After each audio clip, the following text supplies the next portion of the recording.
మీరు కొత్తగా business start చేయాలనుకుంటున్నారా? మార్చ్ 16-17 హైటెక్స్ లో ఫ్రాన్సెస్ ఇండియా బిగ్గెస్ట్ ఫ్రో ఎక్స్పో. నమస్తే, నేను Keshav. Welcome to Suman TV. ఆంధ్రప్రదేశ్లో పొత్తులు ఖరారయ్యాక సీట్ల సర్దుబాటు పైన కూడా ఒక కంక్లూజన్ వచ్చింది. ఇక రెండో జాబితాని రిలీజ్ చేసింది తెలుగుదేశం పార్టీ. ఇప్పటికే 94 మంది అభ్యర్థులతో మొదటి జాబితాని రిలీజ్ చేసింది తెలుగుదేశం పార్టీ. ఇప్పుడు 34 మంది అభ్యర్థులతో రెండో జాబితాని రిలీజ్ చేసింది. అంటే ఓవరాల్గా 128 స్థానాలకు సంబంధించి ఒక క్లారిటీ ఇచ్చేసింది తెలుగుదేశం పార్టీ. మిత్రపక్షాలకి వెళ్తున్నటువంటి 31 స్థానాలు మినహాయిస్తే తెలుగుదేశం పార్టీ ఇంకా 16 స్థానాలకి అభ్యర్థులు ప్రకటించాల్సినటువంటి అవసరం ఉంది. అలానే పార్లమెంట్ స్థానాలకు సంబంధించినటువంటి ప్రకటన కూడా ఇంకా తెలుగుదేశం పార్టీ చేయలేదు. ఈరోజు తాజాగా రిలీజ్ చేసినటువంటి 34 మంది అభ్యర్థుల జాబితా ఏంటి, ఎవరెవరికి ప్రాధాన్యం ఇచ్చారు, అలానే ముఖ్యంగా నియోజకవర్గాల వారీగా చూస్తే కొన్ని నియోజకవర్గాలు జనసేనకు వస్తాయని భావించినవి కూడా తెలుగుదేశం జాబితాలోకి వెళ్ళి, అలానే బీజేపీ కేటాయిస్తారని భావించినటువంటి నియోజకవర్గాలు కూడా తెలుగుదేశం అభ్యర్థులను ప్రకటించినటువంటి పరిస్థితి. సో ఏంటి నియోజకవర్గాలు, ఏ విధంగా ఉంది జాబితా, ఒకసారి పరిశీలించేటువంటి ప్రయత్నం చేద్దాం. ఇది ఓవరాల్గా లేటెస్ట్గా రిలీజ్ చేసినటువంటి రిపోర్టు, లేటెస్ట్గా రిలీజ్ చేసినటువంటి జాబితా. 3 పార్టీలు కూటమిగా మారినటువంటి క్రమంలో, 3 పార్టీలు కూటమిగా మారినటువంటి క్రమంలో ఇంతవరకు ఫస్ట్ లిస్ట్ రిలీజ్ చేసేటప్పటికి 2 పార్టీలే కూటమిలో ఉన్నటువంటి పరిస్థితి. ఇప్పుడు 3వ పార్టీ కూడా చేరినటువంటి నేపథ్యం. అలానే 3 పార్టీల అభ్యర్థులకు సంబంధించినటువంటి జాబితాగా చూస్తే కనుక ఇది మొదటి జాబితా అనుకోవాల్సి ఉంటుంది. ఓవరాల్గా తెలుగుదేశం పార్టీ రెండో జాబితా రిలీజ్ చేసినటువంటి పరిస్థితి. శ్రీకాకుళం పార్లమెంటు స్థానం పరిధిలో నరసన్నపేట నియోజకవర్గానికి సంబంధించి బొగ్గు రమణమూర్తిని క్యాండిడేట్గా తెలుగుదేశం పార్టీ ప్రకటించింది. ఆసక్తికరమైనటువంటి అంశం ఏంటంటే విశాఖ లోక్సభ స్థానం పరిధిలో ఉన్నటువంటి గాజువాక నియోజకవర్గానికి పల్లా శ్రీనివాసరావుని టీడీపీ అభ్యర్థిగా ప్రకటించింది. గాజువాక నియోజకవర్గం గతంలో పవన్ కళ్యాణ్ పోటీ చేశారు. మళ్ళీ పవన్ కళ్యాణ్ బరిలో దిగుతారా లేదా అనేటువంటి చర్చ ఇంతకాలం జరిగినటువంటి పరిస్థితి. అయితే తాజాగా పవన్ కళ్యాణ్ ఈ సీటు వదులుకుంటున్నారనేటువంటి ప్రచారం జరిగింది. ఇప్పుడు తెలుగుదేశం పార్టీ సీట్ అనౌన్స్ చేసినటువంటి నేపథ్యంలో ఇది టీడీపీ కోటాలోకి గాజువాక వెళ్ళినట్టుగా మనం అర్థం చేసుకోవాల్సి ఉంటుంది.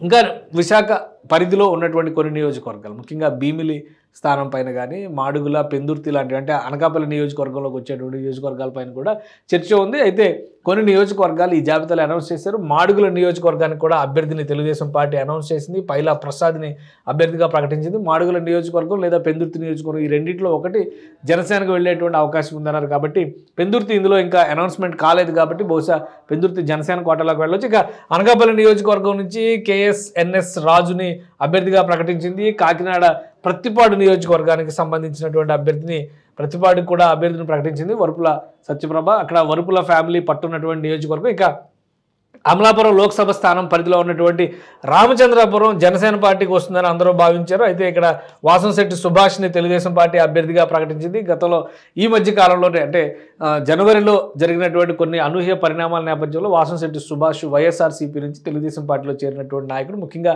కోనసీమ అంబేద్కర్ జిల్లా పేరు పెట్టేటువంటి క్రమంలో కొన్ని ఘర్షణలు జరిగిన సందర్భంలో ఆయన కూడా అరెస్ట్ చేసినటువంటి పరిస్థితి ఉంది. అది ఉద్దేశపూరితంగా జరిగినటువంటి కుట్ర అనేటువంటి మాట చెబుతూ ఆయన పార్టీ మారినటువంటి పరిస్థితి. ఆయనకి టికెట్ ఇచ్చింది. ఇక రాజమండ్రి రూరల్ నియోజకవర్గానికి కూడా ఒక క్లారిటీ వచ్చేసింది. ఆల్రెడీ నిడదవోలు నుంచి అక్కడ కందులు దుర్గేష్ పోటీ చేస్తున్నారనేటువంటి ప్రకటన అధికారికంగానే జనసేన పార్టీ చేసేసినటువంటి నేపథ్యంలో రాజమండ్రి రూరల్కి లైన్ క్లియర్ అయింది. సిట్టింగ్ ఎమ్మెల్యేగా ఉన్నటువంటి గోరంట్ల బుచ్చయ్య చౌదరికి టికెట్ కేటాయించారు. ఇక రంపచోడవరం ఎస్టీ నియోజకవర్గానికి సంబంధించి మిరియాల శిరీష్ అనే అభ్యర్థిగా తెలుగుదేశం పార్టీ ప్రకటించింది.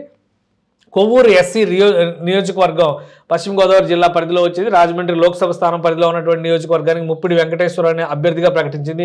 ఏలూరు జిల్లా దెందులూరుకి సంబంధించి అభ్యర్థిగా చింతమనేని ప్రభాకర్. ఇప్పటివరకు ఆయన అభ్యర్థిత్వం పైన కొంత కాంట్రవర్సీ ఉన్నటువంటి పరిస్థితి ఉంది. ఇవ్వకపోవచ్చు టికెట్ అనే ప్రచారం జరిగింది.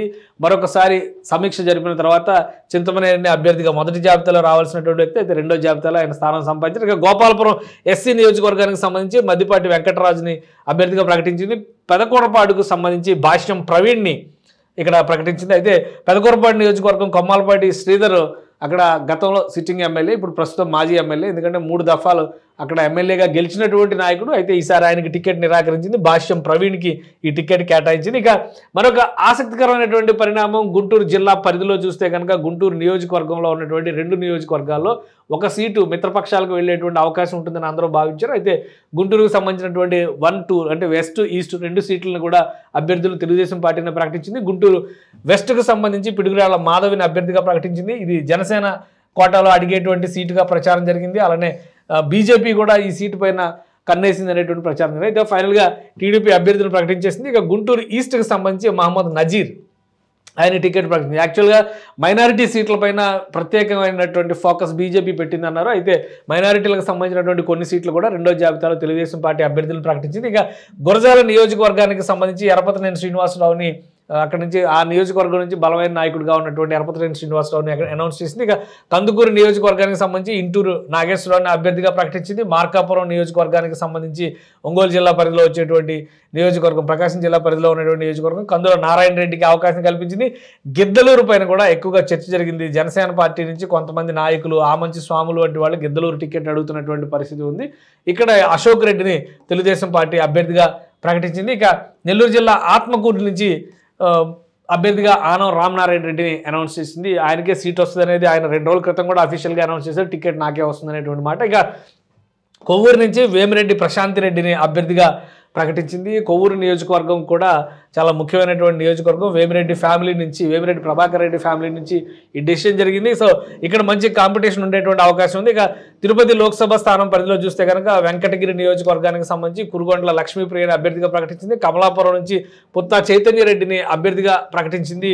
ఇక్కడ చాలా ఆసక్తికరమైనటువంటి చర్చ జరిగింది ఈ నియోజకవర్గం పైన కూడా. మరొకటి ప్రొద్దుటూరు నియోజకవర్గం, వరదరాజుల రెడ్డికి టికెట్ అనౌన్స్ చేసింది. ఇక నందికొట్కూరు నియోజకవర్గానికి సంబంధించి గిత్తా జయసూర్యని తెలుగుదేశం పార్టీ అభ్యర్థిగా అనౌన్స్ చేసింది.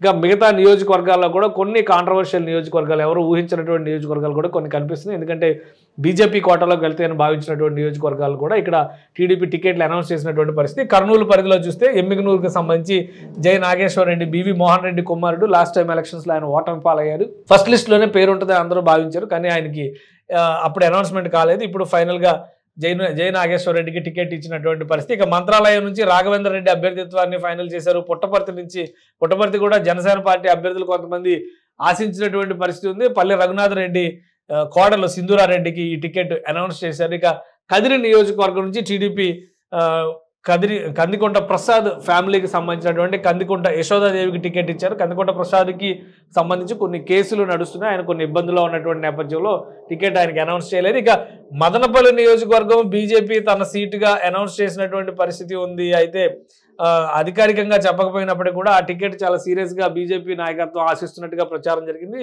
కానీ షాజహాన్ బాషాని తెలుగుదేశం పార్టీ అభ్యర్థిగా అనౌన్స్ చేసింది. ఇక పొంగనూరు నియోజకవర్గానికి సంబంధించి చల్లా రామచంద్రారెడ్డిని అభ్యర్థిగా అనౌన్స్ చేశారు. చంద్రగిరి నియోజకవర్గానికి సంబంధించి పులవర్తి నానిని అభ్యర్థిగా అనౌన్స్ చేశారు. పులవర్తి వెంకట మణిప్రసాద్. అలానే శ్రీకాళహస్తి నియోజకవర్గం పైన కూడా బీజేపీ ఆశలు పెట్టుకున్నటువంటి పరిస్థితి ఉంది. ఫైనల్గా బొజ్జల గోపాలకృష్ణ కుమారుడు బొజ్జల సుధీర్ రెడ్డికి ఈ టికెట్ని అనౌన్స్ చేసింది తెలుగుదేశం పార్టీ. ఇక సత్యవేడు నుంచి సిట్టింగ్ ఎమ్మెల్యేగా వచ్చినటువంటి కోనేటి ఆదిమూలంకి టికెట్ ఖరారు చేసింది తెలుగుదేశం పార్టీ. పోతలపట్టు నుంచి డాక్టర్ కలికిరి మురళీమోహన్కి టికెట్ అనౌన్స్ చేసింది. ఇది ఓవరాల్గా మొత్తం 34 నియోజకవర్గాలకు సంబంధించినటువంటి అభ్యర్థుల్ని తెలుగుదేశం పార్టీ రెండో జాబితాలో అనౌన్స్ చేసింది. ఇక ఈ జాబితాలో ఉన్నటువంటి ప్రత్యేకతలు కూడా తెలుగుదేశం పార్టీ నాయకత్వమే ఇక్కడ స్పెషల్గా ఇచ్చినటువంటి పరిస్థితి. ఇక్కడ ఈ అనాలిసిస్ని ఒకసారి కూడా మనం పరిశీలించేటువంటి ప్రయత్నం చేద్దాం. 25 నుంచి 35 సంవత్సరాల లోపు వయసు ఉన్నటువంటి యువకులు ఈ జాబితాలో 2 ఉన్నారు. అలానే 36 నుంచి 45 సంవత్సరాల్లో 8 మంది, 46 నుంచి 60 సంవత్సరాలకు సంబంధించి 19 మందిని కేటాయించారు. ఇక 61 నుంచి 75 సంవత్సరాల వయసు ఉన్న వాళ్ళు ఈ 3 ఉన్నారు. మరోవైపు 75 సంవత్సరాల పైన వయసు ఉన్నటువంటి వాళ్ళు 2 ఉన్నారు. మొత్తం 34 మంది అభ్యర్థులు. ఇక పురుషులకి 27 సీట్లు దక్కాయి, మహిళలకి 8 సీట్లు దక్కాయి. ఓవరాల్గా ఇందులో చూస్తే కనుక విద్యార్హతల విషయంలో చూస్తే పిహెచ్డి చేసిన వారు 1, పోస్ట్ గ్రాడ్యుయేట్లు 11 మంది, గ్రాడ్యుయేట్లు 9 మంది, ఇంటర్మీడియట్ వరకు చదువుకున్న వాళ్ళు 8 మంది, 10వ తరగతి అంతకంటే తక్కువ స్థాయిలో ఉన్న వాళ్ళు 5 ఉన్నటువంటి పరిస్థితి. ఇది తెలుగుదేశం పార్టీ జాబితాకు సంబంధించినటువంటి అంశాలు. మొత్తం 175 నియోజకవర్గాలకు సంబంధించి చూస్తే తెలుగుదేశం పార్టీ 144 సీట్లలో బరిలో దిగుతున్నటువంటి పరిస్థితి. దానికి సంబంధించి మొదటి లిస్టు 94 మంది, రెండో లిస్టు 34 మంది కలుపుకుంటే కనుక మొత్తం 128 సీట్లు తెలుగుదేశం పార్టీ అనౌన్స్ చేసింది. ఇంకా 16 సీట్లు పెండింగ్లో ఉన్నటువంటి పరిస్థితి. ఈ 16 సీట్లు పెండింగ్కి సంబంధించినటువంటి జాబితాను కూడా అతి త్వరలో రిలీజ్ చేసేటువంటి అవకాశం ఉంది. అలానే తెలుగుదేశం పార్టీతో ప్రధానంగా మొదటి మిత్రపక్షంగా జాయిన్ అయినటువంటి జనసేన పార్టీ ఇప్పటికే 6 సీట్లకు సంబంధించి అభ్యర్థులను ప్రకటించింది. ఇంకా 15 సీట్లకి జనసేన పార్టీ అభ్యర్థుల్ని ఈరోజు ప్రకటించేటువంటి అవకాశం ఉంది. మొత్తం 21 స్థానాల్లో జనసేన బరిలో దిగుతుంది. ఇక బీజేపీకి రాబోయేటువంటి 10 స్థానాలపైనే ఆసక్తికరమైనటువంటి చర్చ ఉంది. నేడో రేపో దానికి సంబంధించి కూడా ఒక క్లారిటీ వచ్చేటువంటి అవకాశం ఉంది. ఇక కూటమి అభ్యర్థుల్లో దాదాపు 80% వరకు అభ్యర్థుల ప్రకటన పూర్తయినట్టుగా చూడాల్సినటువంటి పరిస్థితి కనిపిస్తుంది ఈ రోజుతో. ఇక కౌంటర్గా అంటే వైఎస్ఆర్సీపీ తన అభ్యర్థుల్ని 16వ తేదీన ప్రకటించడానికి ఏర్పాట్లు చేసుకున్నట్టుగా సమాచారం ఉంది. 16వ తేదీన ఒకేసారి 175 నియోజకవర్గాలకి కూడా జగన్మోహన్ రెడ్డి, వైఎస్ఆర్సీపీ చీఫ్ జగన్మోహన్ రెడ్డి అభ్యర్థుల్ని ఒకేసారి ప్రకటిస్తారనేది సమాచారం. సో అభ్యర్థులపైన క్లారిటీ వచ్చిన తర్వాత ఇక ప్రచార పర్వం, అలానే పార్టీలు ఇవ్వబోయేటువంటి మేనిఫెస్టోలు, ఎజెండాలు ప్రధాన పాత్ర పోషించేటువంటి అవకాశాలు కనిపిస్తున్నాయి. సుమన్ టీవీలో మీ పర్సనల్ అండ్ బిజినెస్ ప్రమోషన్స్ కోసం కింది నెంబర్కి కాంటాక్ట్ చేయండి.